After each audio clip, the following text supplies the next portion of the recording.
When former U.S. President Teddy Roosevelt was young, he was a Sunday school teacher. One day, a boy came to church with a black eye.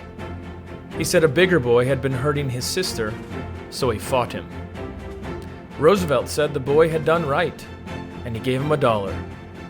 But the church never allowed Roosevelt to teach again. Shame on that church. Perhaps now more than ever before, boys need to be taught how to be men. For in our modern culture today, people are completely unaware and untrained in the glorious differences between boys and girls. Boys need to learn how to skin their knee and rub some dirt on it, how to drive a nail and do a push-up, how to scale a cliff and weld a joint, how to tell a joke and lead with humility, how to choose a wife and pray for souls. They need godly male examples with steel in their spines, love in their hearts, and cuts on their hands.